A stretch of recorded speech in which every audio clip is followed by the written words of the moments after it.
vine solo y en el dolor vivir.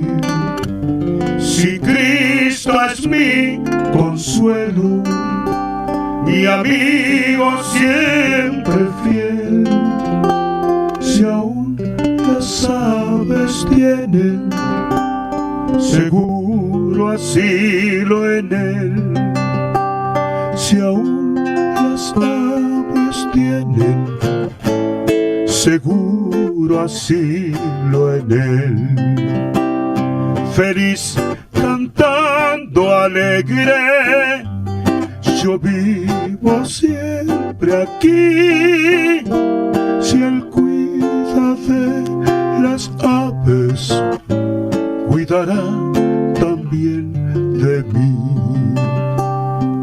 Nunca te desalientes, oigo al Señor decir, y en su palabra fiado hago al dolor huir. A Cristo paso a paso yo sigo sin cesar, y todas sus bondades me da sin limitar, y todas sus bondades me da sin limitar. Feliz cantando alegre, yo vivo siempre aquí.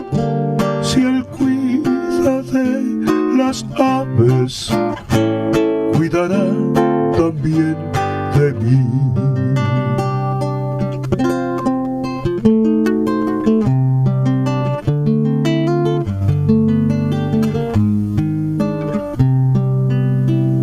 Siempre que estoy tentado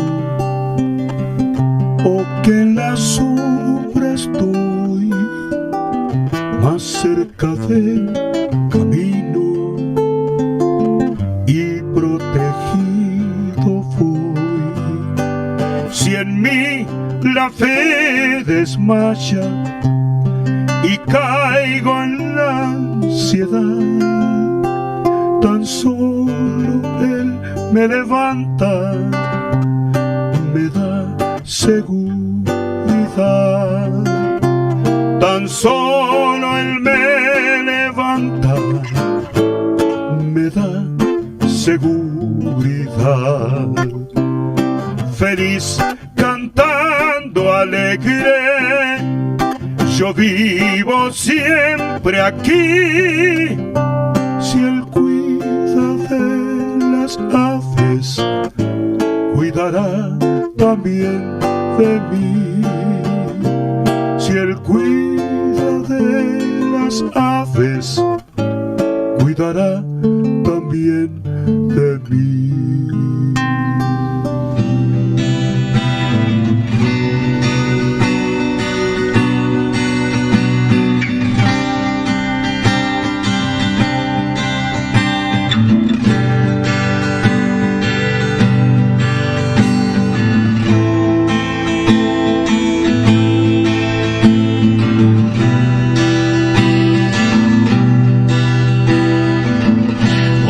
Amado Jesús, feliz estoy por tu muerte en la cruz, qué dicha da, gozo y gratitud hay en mi corazón por amarme así sin fin. Cuando el acusador al Padre va a decirle que yo en falta estoy, intercedes por mí. Jesús, tus manos y tus pies, testigo fiel ante el Padre soy. Fue en la cruz, desplegaste tu gracia, tu amor ante el Padre y me diste en la cruz una victoria completa, goteando tu sangre preciosa en la cruz, despojando enemigos y principados, triunfando sobre ellos en la cruz. Fue en la cruz que cargaste pecados, miserias y enfermedades en la cruz. Fue allí que por el gozo puesto delante de ti consumaste la obra perfecta de gracia infinita que perfecciona día a día en mí.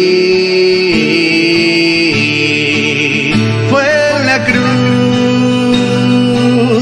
desplegaste tu gracia, tu amor ante el Padre y me diste en la cruz una victoria completa, goteando tu sangre preciosa en la cruz, despojando enemigos y principados, triunfando sobre ellos en la cruz.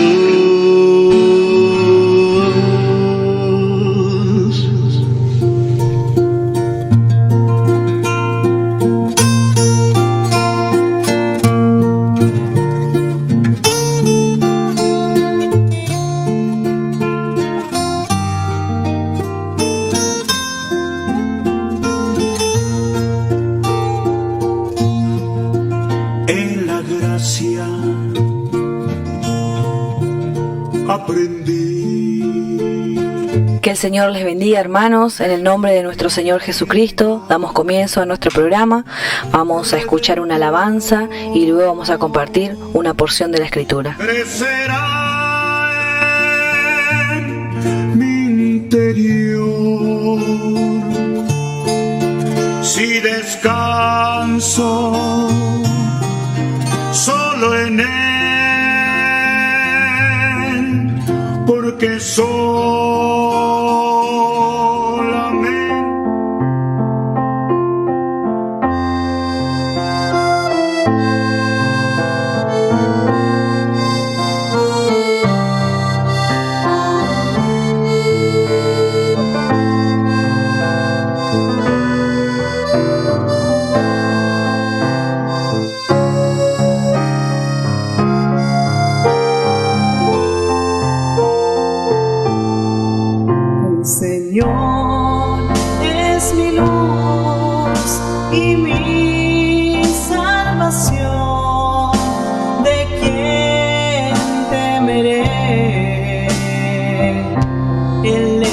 fortaleza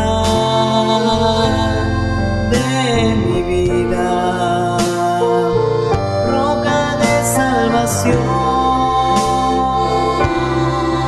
alumbró su justicia sobre mí, sobre roca puso mis pies, mi cabeza levantó, mis enemigos ahuyentó, alabanza a su nombre cantaré. Aunque ejército acampe contra mí, no temerá mi corazón, estarás ahí.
Escucha, Señor, la voz de mi clamor, en ti confiaré, tu rostro buscaré,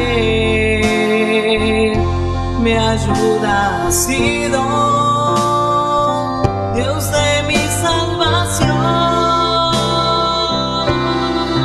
alumbró su justicia sobre mí, sobre roca puso mis pies, mi cabeza levantó, mis enemigos ahuyentó, alabanzas a su nombre cantaré.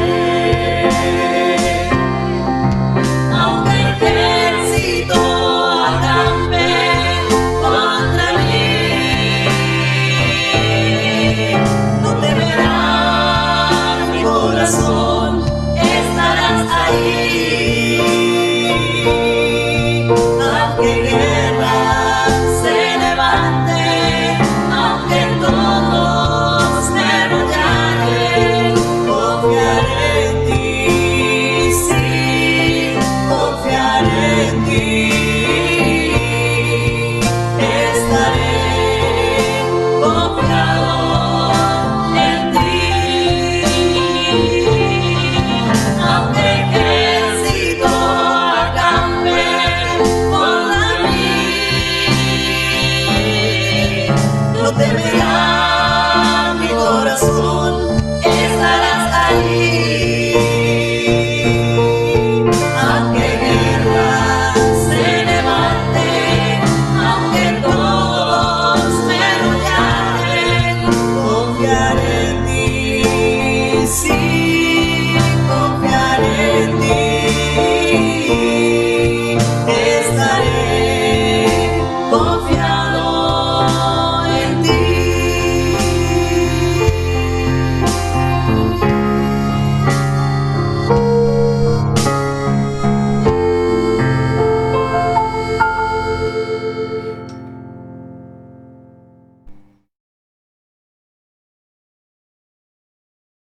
Damos gracias a Dios por este momento que podemos tener en su presencia para buscar su rostro.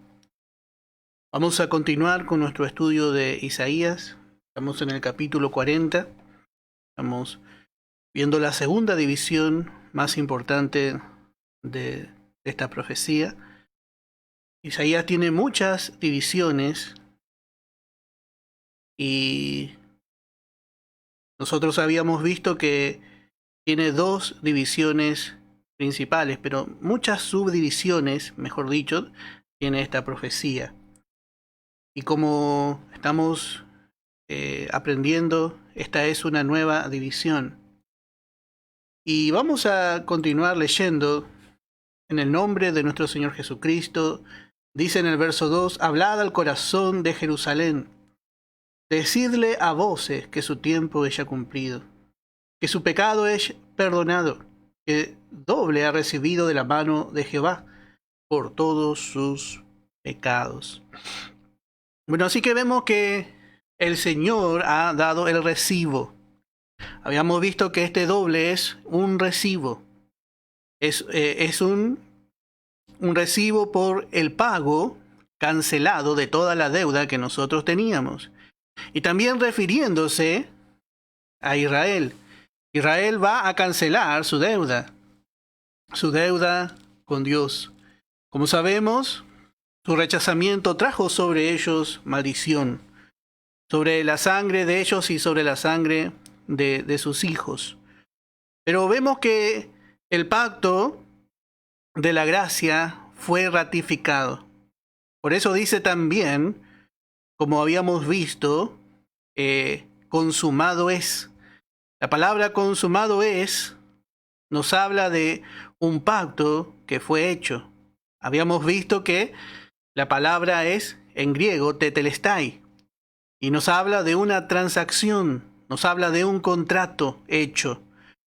Y en Hebreos capítulo 9, en el verso 18, para terminar el tema que estábamos viendo ayer, vamos a ver en Hebreos capítulo 9, en el verso 18.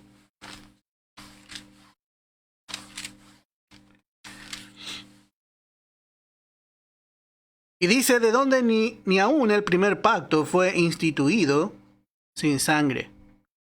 El pacto de la ley. De donde ni aún el primer pacto fue instituido sin sangre, porque habiendo anunciado Moisés todos los mandamientos de la ley, a todo el pueblo tomó la sangre de los becerros y de los machos cabríos con agua, lana de escarlata e hisopo, y roció el mismo libro, y también a todo el pueblo, diciendo, esta es la sangre del pacto que Dios ha mandado. Note que el primer pacto se hizo con sangre. Con sangre. Y así también realmente vemos que el Señor ratificó. Cuando Él dijo consumado es, con su sangre estaba ratificando que llevaba por delante, que había por delante una nueva transacción. Por medio de el pacto de gracia, el hombre ahora puede acercarse a Dios solamente por la fe, a través de la sangre del Señor Jesucristo. Por eso vemos que también esta palabra que el Señor gritó en la cruz, consumado es, anuncia la ratificación de un nuevo pacto. ¿Y qué es una ratificación? Una confirmación. Muchas cosas el Señor le había prometido a Abraham. La palabra que Dios le dijo a Abraham, yo haré de ti. Bueno, todas las promesas que Dios le había dicho a Israel, todas las promesas de gracia. Cuando el Señor les decía, cuando Jehová les decía, yo os daré un corazón nuevo. O cuando Él decía, esparciré en vosotros agua limpia. O os haré volver.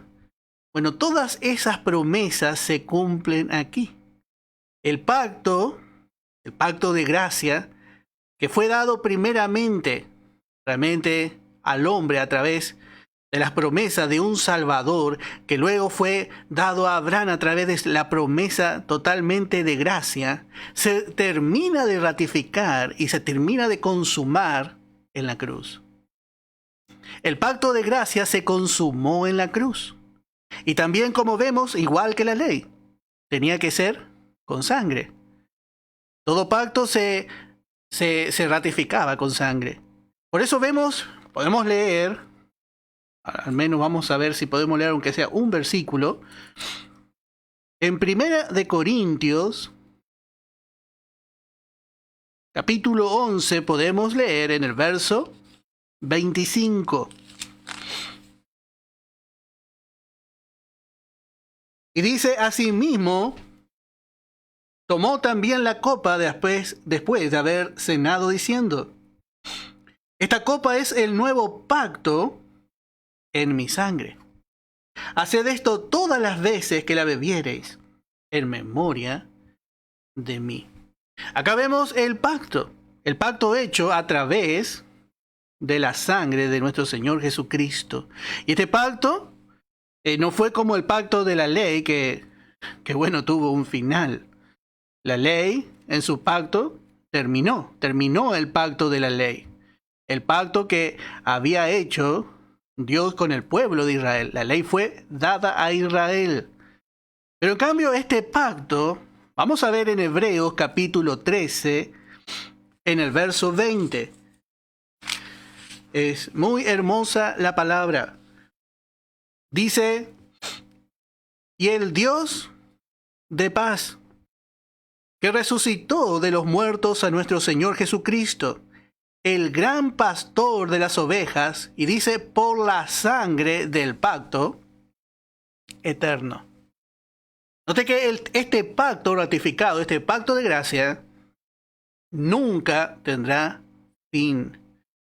Así se le llama porque es con una sangre preciosa. Fue hecho por medio de una sangre preciosa, se confirmó a través de la muerte del Señor Jesucristo.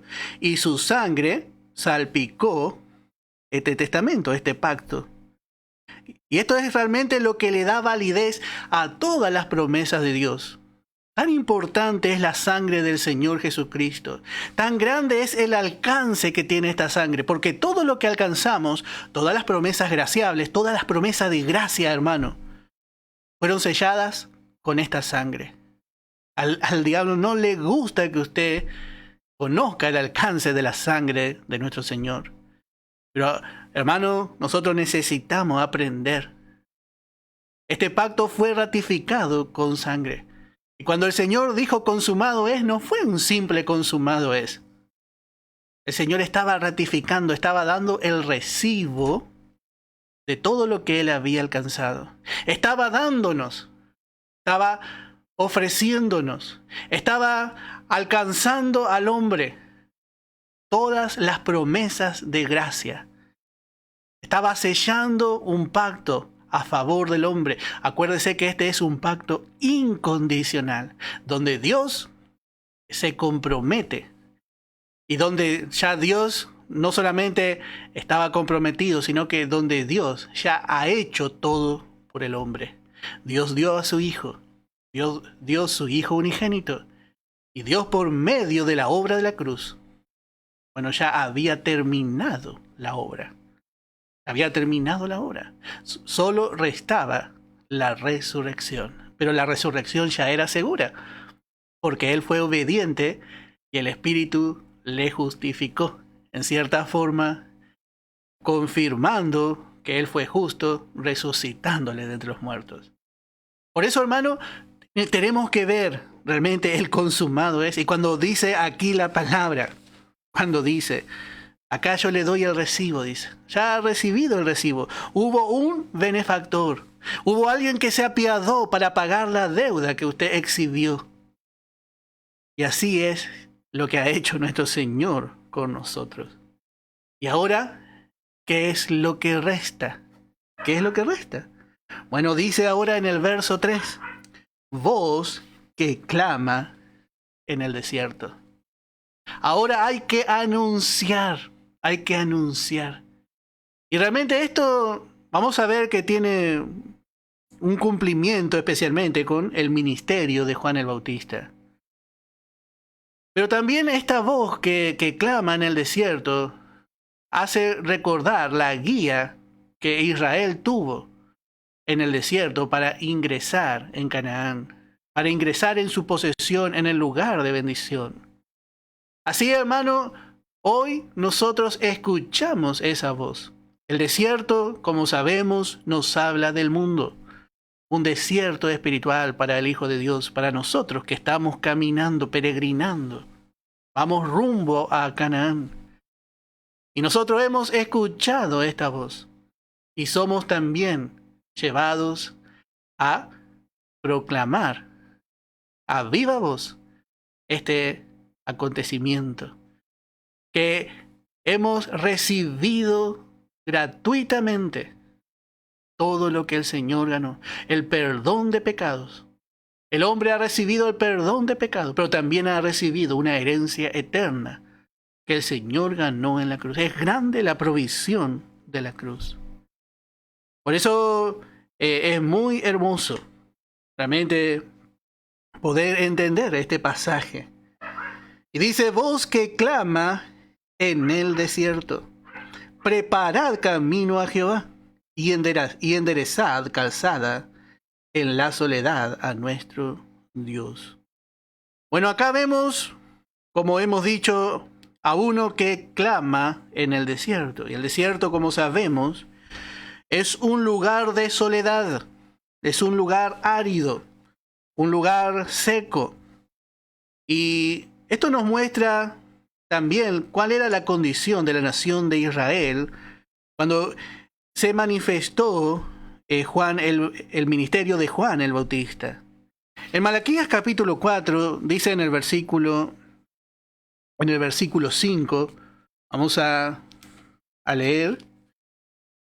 Profecía de Malaquías capítulo 4, Dice en el verso 5, así termina el Antiguo Testamento. He aquí yo os envío el profeta Elías, antes que venga el día de Jehová grande y terrible. Él hará volver el corazón de los padres hacia los hijos, y el corazón de los hijos hacia los padres. No sea que yo venga y hiera la tierra con maldición. Así que vemos aquí que antes de enviar realmente todo este pacto tan precioso que el Señor iba a ratificar, vemos que el Señor mandó un heraldo, a un precursor. Todo rey en la antigüedad tenía la costumbre, cuando iba a emprender un viaje a otra nación, primeramente mandaba sus heraldos. Y había diferentes heraldos. Había algunos que clamaban a viva voz. Pero luego había algunos heraldos que eran llamados así porque iban delante, limpiando y preparando el camino. Tenía que preparar el camino, quitar todo tropiezo si había alguna roca. Incluso, hasta en algunos casos se conoce a algunos reyes que hicieron construir puentes. Así que tenía que tener cierto conocimiento. Tenía que ser quizás un arquitecto, una persona especial era. Y así realmente vemos el ministerio de Juan el Bautista. El ministerio de Juan el Bautista, bueno, fue un ministerio de preparación. Por eso tenía que ser antes de la aparición de nuestro Señor Jesucristo. ¿Y qué es lo que vino a preparar Juan el Bautista? ¿Qué es lo que vino a preparar? Bueno, él vino a preparar los corazones para que Israel reciba realmente al Señor Jesucristo, a su Rey. Él tenía que remover un poco la tierra para que luego venga el Rey, para que el camino esté allanado, para que cuando el Señor Jesús estuviese entre ellos, bueno, ya Él pudiese ser aceptado como el único Rey de Israel. Por eso vemos en el Evangelio de Mateo, vamos a ver en el capítulo 3, Evangelio de Mateo en el capítulo 3, dice en el verso 1, en aquellos días vino Juan el Bautista, predicando en el desierto de Judea. Así empezó a predicar, y diciendo arrepentidos porque el reino de los cielos se ha acercado. Bueno, el rey celestial, había descendido en la tierra. Se había acercado el rey, por lo tanto, su reino podría haber empezado. Pues este es aquel de quien habló el profeta Isaías, cuando dijo, voz del que clama en el desierto, preparad el camino del Señor, enderezad sus sendas. Y Juan estaba vestido de pelo de camello, y tenía un cinto de cuero alrededor de sus lomos, y su comida era langostas y miel silvestre. Y salía a él Jerusalén, y toda Judea y toda la provincia de alrededor del Jordán, y eran bautizados por él en el Jordán, confesando sus pecados. Al ver el que muchos de los fariseos y de los saduceos venían a su bautismo, les decía, generación de víboras, ¿quién os enseñó a huir de la ira venidera? Bueno, así vemos cómo vino este hombre. Este fue el precursor del rey. Fue enviado por delante, antes de que el Señor venga. Y como hemos dicho, tenía que ser un hombre especial, un hombre con una capacidad especial, porque tenía que anunciar la llegada del rey, pero a la vez también tenía que llegar a remover todo obstáculo. Quizá tenía que romper alguna piedra o edificar algún camino, alguna calzada para que pueda ingresar el rey. Y así que vemos que este hombre, Juan el Bautista, le vemos con un mensaje particular. Vemos este mensaje que era un mensaje muy poderoso. La nación tenía, hermano, que reconocer su necesidad. Por eso vemos que viene diciendo: arrepentíos, porque el reino de los cielos se ha acercado. Y también vemos que él es muy directo, porque le dice: generación de víboras, le dice a los fariseos: ¿quién os enseñó a huir de la ira venidera? Vemos muy fuerte su mensaje, porque él tenía que realmente que romper si había algún obstáculo. La nación, hermano, tenía que estar preparada para recibir a su rey. Entonces empieza a bautizar. Y bueno, al aceptar el bautismo, este bautismo de Juan, que fue un bautismo de arrepentimiento, bueno, el israelita lo que decía era: yo acepto que soy pecador. Yo creo que soy un pecador. Y me preparo mi vida, preparo mi corazón para recibir al Mesías. Y no es que este bautismo salvaba, ningún bautismo salva. Ni este, ni ninguno salva. Pero este era un bautismo preparatorio para que Israel luego reciba en su corazón al Mesías. Por eso en Hechos capítulo 19 encontramos que el apóstol Pablo nos enseña. Hechos capítulo 19, cuando él se encuentra con Apolos. Dice: aconteció que entre tanto que Apolos estaba en Corinto, Pablo, después de recorrer las regiones superiores, vino a Éfeso, y hallando a ciertos discípulos, sin duda discípulos de Apolos, les dijo: ¿recibisteis el Espíritu Santo cuando creísteis? Esta versión está mal, pero la versión original dice: ¿recibisteis el Espíritu Santo después que creísteis? De aquí se toma el hermano que no cree en la llenura del Espíritu Santo. Y dice, cuando acepta el lleno con el Espíritu Santo, bueno, necesitamos ver bien la palabra, cotejar. Y ellos le dijeron: ni siquiera hemos oído si hay Espíritu Santo. Ni sabían, hermano. Qué lindo. Porque ahí van a ser llenados. Entonces dijo: ¿en qué pues fuiste bautizado? Ya escarbó un poco más Pablo. Y ellos dijeron: en el bautismo de Juan. Y qué lindo como les enseña el apóstol Pablo. Y de aquí aprendemos nosotros. Dijo Pablo: Juan bautizó con bautismo de arrepentimiento, diciendo al pueblo que creyesen en aquel que vendría después de él, esto es, en Jesús el Cristo. Note que este fue el bautismo de Juan. El bautismo de Juan fue preparatorio, una señal de que el pueblo estaba esperando a su Mesías. Y para eso necesitaba reconocer que era pecador. Por eso cuando dice que los fariseos venían a su bautismo, no es que venían a ser bautizados. Ellos venían a ver quién era el pecador. ¿Cuál era el pecador que se estaba bautizando? Para después quizá apedrearle. Bueno, no sabemos, pero por lo menos indicarle con el dedo. Ellos no se querían bautizar con Juan, porque si ellos se bautizaban con Juan, estaban diciendo que eran igual que todo el pueblo, eran pecadores también. Y esto para un fariseo era algo muy duro de sobrellevar. Por eso dice: ¿por qué huir? Dice: ustedes son la misma generación de la víbora. Le dice: Juan tiene que hacer así. Y hay muchos hermanos que quieren seguir bautizando, bueno, de esta forma. Y también quieren seguir predicando el Evangelio de la manera que predicó Juan el Bautista. Y esa no es una manera correcta en este tiempo. Porque esa era una manera preparatoria para que venga luego la gracia. Habíamos visto en el Evangelio de Juan que en sí Juan representa la ley. Juan representa la ley en su espíritu, que tiene que juzgar, que se levanta para mostrarle la necesidad al hombre y le dice la verdad a quien sea, donde quiera que sea.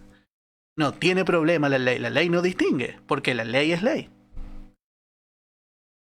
Entonces vemos a Juan cumpliendo fielmente su ministerio, para que el pueblo se arrepienta y luego reciba a Jesús para que vea luego en Jesús, para que pueda ver su gloria. Note que los que fueron discípulos de Juan fueron los que realmente vieron más. Ellos vieron la gloria porque Juan preparó el camino. Y como Pablo nos explica tan bien, Juan bautizó con bautismo de arrepentimiento, diciendo al pueblo que creyesen en aquel que vendría después de él, esto es, en Jesús el Cristo. Cuando oyeron esto, fueron bautizados en el nombre del Señor Jesús. Y habiéndole impuesto Pablo las manos, vino sobre ellos el Espíritu Santo, y hablaban en lenguas y profetizaban. Noté el orden. Estos eran ya discípulos. Faltaba un bautismo. Ya eran creyentes. Y luego les impuso la mano para que sean llenados con el Espíritu Santo. Primero es salvo, y luego puede ser llenado con el Espíritu Santo, y luego, si no es bautizado, se le bautiza. No hace falta ser bautizado para ser llenado. Vamos a aclarar bien. El bautismo es una señal. Es un símbolo. El bautismo señala la cruz. El bautismo señala nuestra muerte, nuestra sepultura y nuestra resurrección juntamente con Cristo. Eso es lo que estamos declarando, que nosotros también hemos sido muertos, sepultados y resucitados con Él. Pero no es la sustancia. Por eso ningún bautismo salva. Hay muchas veces, por esta falsa enseñanza, hay hermanos que enseñan que para ser miembro de una asamblea se tiene que bautizar. O enseñan el que creyere y fuere bautizado será salvo. Pero eso encontramos en los evangelios. Nosotros tenemos que siempre acudir, para entender doctrina, a las epístolas de Pablo. Dice la palabra que el Señor es el camino. Él es la verdad y Él es la vida. Cuando el hombre acepta ese camino, ya entra en una relación con Dios y entra en una calidad de hijo en relación con Dios. Y luego puede bautizarse. Si hay alguien que dice que porque es bautizado es salvo, solamente es un pecador pasado por agua. Porque siempre la fe se apoya en el sacrificio y en la obra consumada de la cruz. Por eso el apóstol Pablo, nosotros ya hemos visto esto en 1 Corintios, pero no está mal volver a recordar. Pablo dijo, el Señor no me envió a bautizar, sino a predicar el Evangelio. Porque por el Evangelio la gente se salva. Por el bautismo no. El bautismo es un paso de fe, nada más. Un paso de identificación. Así como Él se identificó con nosotros, nosotros nos identificamos con Él. Por eso, hermano, tenemos que poner las cosas en su lugar. El creyente es miembro de la iglesia de Cristo, que es un cuerpo espiritual, que un hombre no lo puede formar, ni está escrito en un libro ese cuerpo aquí en la tierra. No hay un libro en la tierra que pueda contener todos los nombres de los miembros de este cuerpo.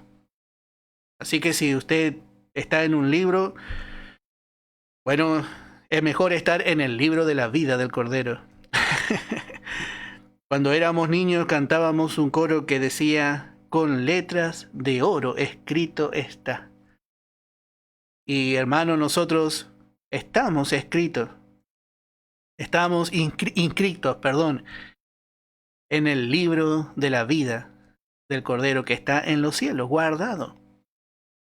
Y eso no puede cambiar. El bautismo no nos hace más salvos. El bautismo no nos hace mejores. Solamente es un paso de fe. Lo mismo con la cena del Señor. Son símbolos. Y muchos espiritualizan estos símbolos y le dan un valor religioso a estos símbolos. Y bueno, y tiene que hacer así, así, así, así. Pero hermanos, son símbolos. Lo importante es la sustancia. Si nosotros estamos gozando la sustancia, eso es lo más importante. Y después, estas ordenanzas que el apóstol Pablo dejó para la iglesia tienen su lugar. Pero no podemos ponerlas al nivel de la sustancia. Porque eso es lo que ocurre. Y especialmente esto pasa en este último tiempo, porque es un siglo malo. Porque la religiosidad está, hermanos. Religiosamente se hacen estas cosas. Entonces pierden el significado. El símbolo llega a ser más importante que la fe, luego. Y esto es lo que no tiene que pasar, porque eso es lo que le pasó a Israel. La forma, la ceremonia fue más importante que el mismo Cristo que estaba entre ellos. De tal manera el símbolo llegó a ser tan fuerte en Israel que cuando el Señor caminó entre ellos, no lo vieron. Y cuando estuvo en el templo y dijo, hoy se ha cumplido esta palabra, no tenían fe para creer y para ser convencidos por el Espíritu Santo de que el Mesías estaba entre ellos. Por eso, una cosa es la fe y otra cosa es la religión. Y porque nosotros estemos aprendiendo la palabra no quiere decir que no haya religiosidad o atisbos de religiosidad entre nosotros. Por la palabra, el Señor nos está librando de esas cosas. Y estamos aprendiendo. Por eso, volvemos a hacer énfasis. Hermano, necesitamos estudiar la palabra. Y usted a veces va a decir, bueno, pero esto yo ya sé. No, hay que volver a escuchar. Porque con una vez que escuchemos no alcanza. Con 10 veces, tampoco. Con 100 veces, no sabemos, no es seguro. Yo no me canso de repetir las mismas cosas. Nos enseñó nuestro apóstol. Y damos gracias a Dios por esta oportunidad que el Señor nos da. En este tiempo, poder compartir la palabra de Dios, la palabra de gracia. Bueno, así que vemos cómo era. Vemos el ministerio de Juan.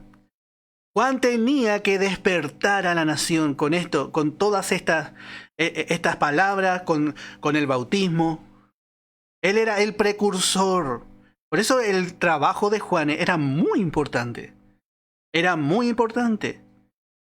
Porque vemos que la nación, como hemos dicho, era un desierto. Y el corazón de la nación era duro. Tenía que romper realmente, llegar y tocar. Especialmente la nación que estaba guiada por estos religiosos fariseos. Tenía que realmente denunciar todas las cosas. Y dice en el verso 4 de nuestro estudio: todo valle sea alzado y bájese todo monte y collado, y lo torcido se enderece y lo áspero se allane. Bueno, esto es lo que tenía que hacer para que el rey pueda entrar. El camino, como dijimos, debía ser allanado. Y dice, todo valle sea alzado. O sea, el humilde que reconocía su necesidad iba a ser alzado. Había muchos necesitados. Había muchos despreciados, menospreciados en el tiempo de Jesús, y ellos fueron los que más aprovecharon de la predicación de Juan, y luego los que más aprovecharon del Señor Jesús. Ellos aprovecharon la gracia. Por eso dice también, bájese todo monte. Esto nos habla de aquellos elevados. Y volvemos a poner el ejemplo de Nicodemo, un hombre de mucho prestigio en su tiempo, pero se tuvo que bajar. El Señor le hablaba a su corazón para que pueda recibir la gracia. Y dice, tú siendo maestro, dice, no entiende. Y se habrá sentido incómodo Nicodemo, porque Nicodemo pensaba que sabía todo. Y bueno, así es la gracia. Él vino primero para mostrarle, para que la nación reconozca cuál era su condición. Así Juan el Bautista, hermano, preparó el corazón, hizo un camino para el rey. Y como volvemos a decir, este fue un duro trabajo. Este fue un duro trabajo. Porque luego, vamos a ver, habíamos leído en Isaías capítulo 35, dice en el verso 8, y habrá allí calzada y camino, y será llamado camino de santidad. No pasará inmundo por él, sino que él mismo estará con ellos, y el que anduviere en este camino, por torpe que sea, no se extraviará. Así realmente fue. Él tenía que preparar el camino. Aquí encontramos ya la calzada hecha. Y yo me puse a pensar cómo habrá sido realmente el trabajo que dice preparad camino en el desierto. Preparad una calzada en el desierto, Dios dice. Y esto no habrá sido tarea fácil, aún en lo natural. ¿Sabe lo que es levantar una ruta en el desierto? ¿Cuánto trabajo hay? Soportar el sol, soportar la sequedad, el viento. Pero vemos que realmente Juan el Bautista fue fiel. Él le dio inicio a este camino. Esto fue realmente lo que le tocó a Juan, para que luego el Señor anduviese y entrase por ese camino, por esa calzada preparada por Juan. Y dice el verso 5, y se manifestará la gloria de Jehová. Una vez que el camino ya estaba hecho, bueno, el Señor se tenía que manifestar. Se manifestará la gloria de Jehová, y toda carne juntamente la verá, porque la boca de Jehová ha hablado. Así fue con Juan. Juan realmente pudo ver todo esto. Pero todo esto también tendrá un cumplimiento cuando el Señor venga. Cuando el Señor venga. Tuvo un cumplimiento parcial en el tiempo de Juan, pero la nación no pudo ver realmente. La mayoría de la nación, bueno, despreció al Señor. Y volvemos a decir especialmente por causa de los fariseos, por causa de los saduceos, de los escribas de ese tiempo, que ellos no quisieron realmente aceptar al Señor, porque ellos corrían de la luz, así como usted levanta una piedra y por ahí hay muchos bichos, porque corren de la luz, están debajo de la piedra, habitan esas cosas en la oscuridad, y así es nuestra religiosidad. Ellos no querían ser descubiertos, no es que al Señor le vino a mostrar que la prostituta era prostituta o que el publicano era publicano. Eso estaba a la luz. Todos sabían que la mujer hacía eso, que el hombre era un traidor para la nación, un publicano, un recaudador de impuestos. El problema era que la luz les iba a mostrar justamente a estos rechazados que los fariseos eran iguales. Y los que corrían de la luz eran los fariseos. Y así es hasta hoy. La palabra nos descubre. Nosotros tenemos que ponernos delante de la luz de la palabra, hermano, para que esta palabra nos renueve. Porque el Señor va a venir a buscarnos. Pero la palabra tiene que haber hecho su obra en nuestra vida. Debemos permitir a la palabra obrar en nuestra vida, no correr de la palabra. Cuando nosotros decimos, no, yo no soy así. Cuando nosotros pensamos que somos buenos, hermano, es cuando más equivocados estamos. Muchas veces nuestro pensamiento es, yo soy sincero, yo soy más sincero que el otro hermano. Y ahí, hermano, ahí es donde estamos ahí al filo del fracaso. Necesitamos conocer nuestra carne y no confiar en nuestra carne. No pensar bien de nosotros como hacía el fariseo. El publicano en su oración, recordamos, dice, sé propicio. Apelaba a la gracia de Dios. Y eso es lo que hizo Juan. Y esto era lo que justamente el enemigo no quería, que Israel sea alumbrado. Y hasta el día de hoy es lo que encontramos. Israel no es alumbrado. No es alumbrado porque están llenos de justicia propia. Dice en 2 de Corintios capítulo 4. Dice en el verso 3. Pero si nuestro evangelio está aún encubierto, entre los que se pierden están encubiertos, en los cuales el Dios de este siglo cegó el entendimiento de los incrédulos, para que no le resplandezca la luz del evangelio de la gloria de Cristo.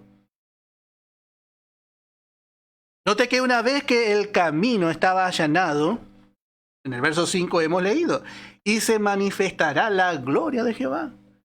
¿Por qué el hombre no ve en Cristo al Salvador? ¿Por qué el hombre no puede ver en Cristo su gloria? ¿Por qué muchas veces nosotros no podemos contemplar su gloria? Bueno, porque muchas veces estamos contemplando nuestra justicia propia. El hombre se admira a sí mismo, no puede ver su condición. Por eso es más fácil ver a un hombre quizá pecador y que ese reconozca su condición.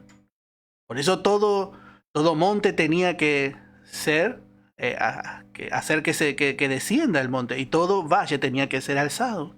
Esto es la obra de la gracia de Dios.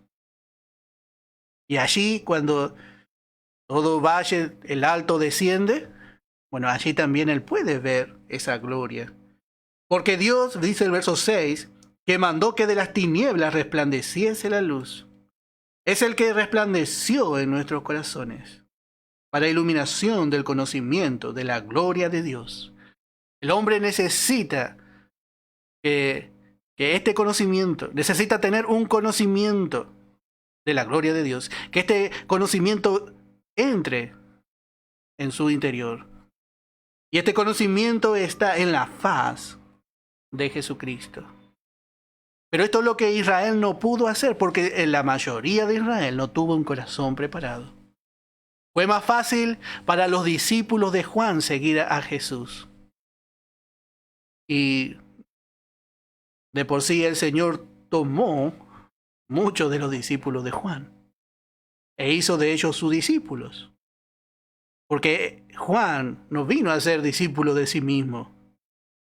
Era lo que tenía que cumplirse.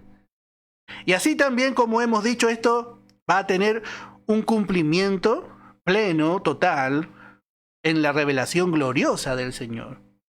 Por un lado vemos en este tiempo cómo esa gloria se manifiesta en la vida del hombre.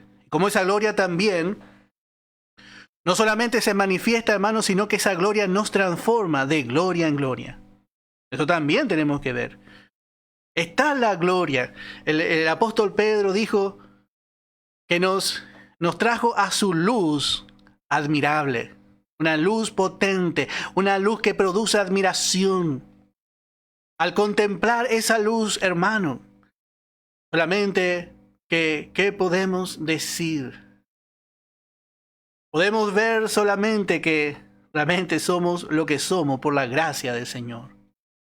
Entonces eso es lo que hace esta luz. Y esto es lo que también va a pasar con Israel. Israel va a admirar esa luz. Y dice, vamos a ver en Apocalipsis capítulo 1, en el verso 7. He aquí que viene con las nubes, y todo ojo le verá, y los que le traspasaron, y todos los linajes de la tierra harán lamentación por él. Sí, amén. Estos que le traspasaron, bueno, ellos van a también ser convencidos de su condición. Israel llegará al punto que va a decir, y caímos como la hoja, y todas nuestras justicias son como trapo de inmundicia. En ese momento y no antes, verán al que le traspasaron. La gloria del Señor será revelada a Israel, y no solo a Israel, sino a todo el mundo. Por eso es tan importante, para que esta gloria se revele, poder reconocer realmente la gracia de Dios. Con el orgulloso la gracia no está. No, con el orgulloso la gracia no puede estar. El hombre tiene que reconocer primeramente su condición. En Mateo capítulo 24 dice en el verso 27, porque como el relámpago que sale del oriente y se muestra hasta el occidente. Así será también la venida del Hijo del Hombre. Así va a ser, no en la venida para la iglesia, sino en la venida para manifestarse a su pueblo Israel, en su venida en gloria. Será como un relámpago que va a causar admiración a todo hombre. Esta luz será realmente la admiración de todo hombre, como tendría que haber sido desde el principio. Por eso dice en el verso 5, y se manifestará la gloria de Jehová, y toda carne juntamente la verá. Acá estamos viendo, por un lado vemos la parte parcial, en este tiempo que tiene un cumplimiento hacia nosotros la iglesia, pero tendrá un cumplimiento total cuando Israel, el pueblo de Dios, el pueblo terrenal de Dios, veas esa gloria. Porque la boca de Jehová ha hablado. Esto va a ser así porque Dios dijo. Y simplemente porque Dios dijo. Si Dios dijo, así será. Y dice el verso 6, voz que decía, da voces. Y dice, primeramente termina el verso 5, dice, diciendo, la boca de Jehová ha hablado. Y el verso 6 sigue hablando del verso 5, dice, voz que decía, da voces. Y yo respondí, ¿qué tengo que decir a voces? Que toda carne es hierba y toda su gloria como flor del campo. Bueno, especialmente esto era lo que tenía que decir el heraldo, el precursor. Esto es lo que fue, lo que hizo enojar realmente tanto a los fariseos. Porque muestra cómo es la mirada de Dios sobre el hombre. El hombre se ve muy lindo a sus ojos. Pero Dios dice, toda carne es hierba, toda la carne es igual. Todos los hombres son pecadores. El hombre debe humillarse y ver realmente que es como la hierba.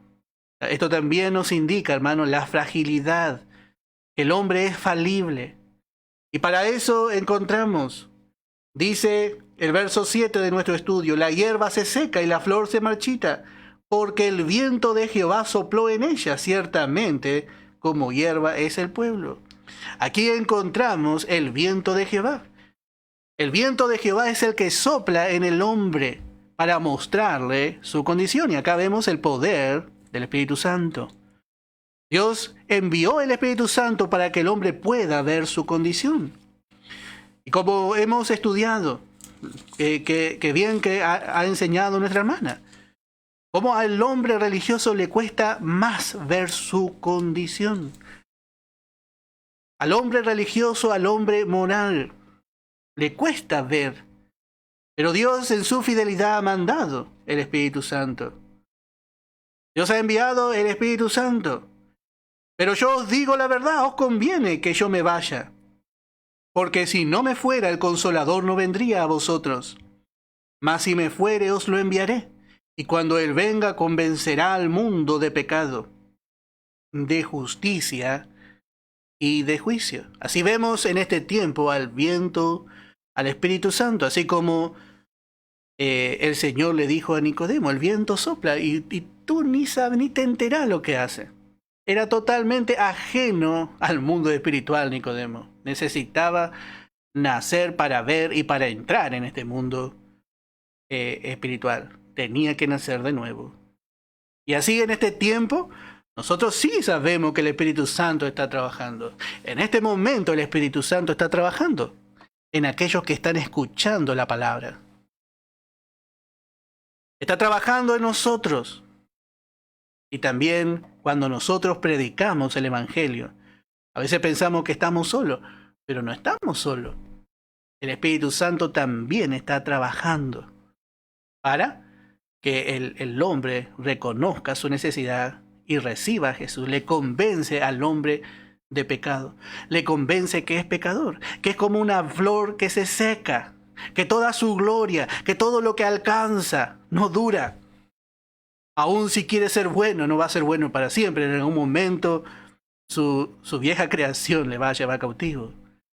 Así todo lo que el hombre hace no tiene una larga duración. Por eso otra vez vuelve a decir, secase la hierba, dice el verso 8, marchítase la flor, mas la palabra del Dios nuestro permanece para siempre.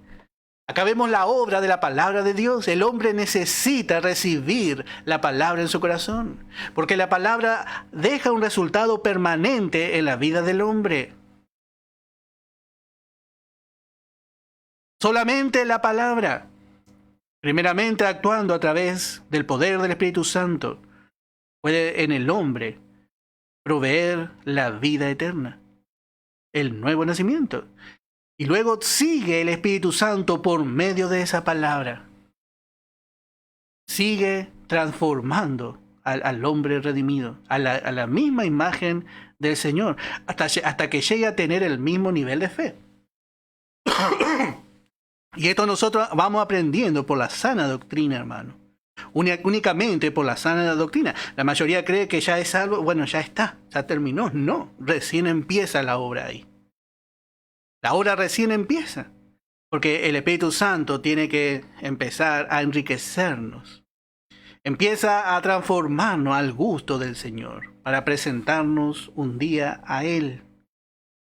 Por eso vamos viendo, hermano, la necesidad de ver nuestra incapacidad.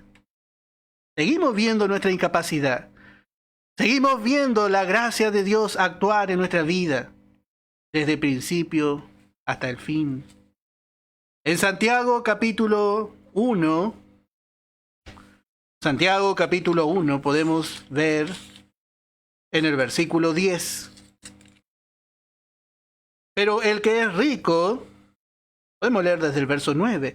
El hermano que es humilde, que es de humilde condición, gloríese en su exaltación.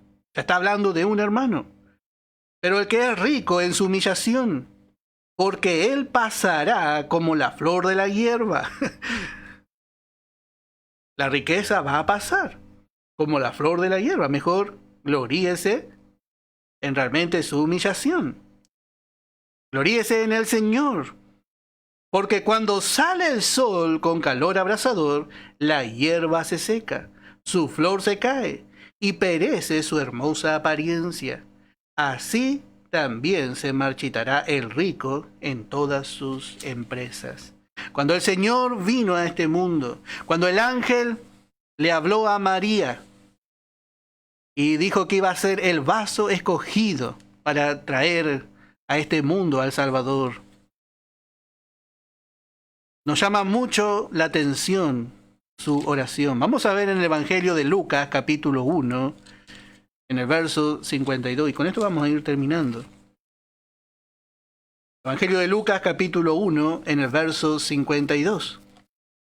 Dice María en su cántico: quitó de los tronos a los poderosos y exaltó a los humildes. A los hambrientos colmó de bienes y a los ricos envió vacío. Así, hermano, es lo que hizo el Señor, y esta es la obra de la gracia de Dios. La gracia se manifiesta en aquel que reconoce su necesidad, en aquel que reconoce que no tiene capacidad, y a la vez la gracia quita de los tronos a los poderosos. El poderoso, el suficiente en sí mismo, no puede hacer nada. No puede hacer nada, no puede recibir nada de Dios. No puede recibir nada de lo eterno, de lo verdadero. Todo es como en el desierto. Es una visión, parece. Parece que es algo real, pero no es real. Porque el suficiente en sí mismo queda con las manos vacías. Y así fueron los fariseos. Por eso la palabra permanece y produce, cuando es apropiada en el corazón, resultados eternos. Así que vemos el mensaje. ¿Por qué fue el mensaje de Juan así? A veces lo vemos muy duro. Y bueno, a veces también la palabra es dura. Pero que la palabra, siempre digo, y le pido al Señor, para mí primeramente, que la palabra me pegue en la frente, que me pegue de lleno. Que no esquive realmente la palabra. Porque realmente necesitamos, hermano, esta palabra. Y damos gracias al Señor también por esta palabra. Que el Señor bendiga su palabra. Vamos a escuchar una alabanza y seguimos orando por nuestra hermana Carmen. Que el Señor le esté dando salud. Que el Señor esté sanando todo lo que tenga que sanar. Pedimos oración y que pronto esté compartiendo con nosotros también la palabra. Que el Señor les bendiga ricamente.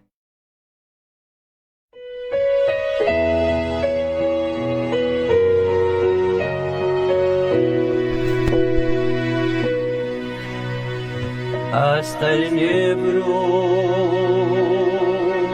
llegó Elías, estaba cansado y se acostó y se durmió, pero el Señor lo despertó, largo camino aún te resta, levántate, levántate, levántate. Tú eres mi siervo, no estés así, levántate, levántate, levántate, no estés así. Te necesito para mi obra, pero de pies.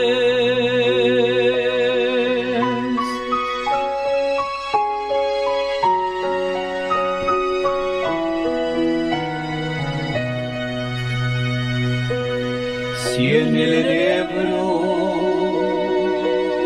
te has quedado y los problemas te quitan fuerzas para trabajar, mira a Jesús, Él no se cansó, largo camino aún te resta, levántate, levántate, levántate. Tú eres mi siervo, no estés así, levántate, levántate, levántate, no estés así. Te necesito para mi obra, pero de pie. Levántate, levántate. Tú eres mi siervo, no estés así. Levántate, levántate.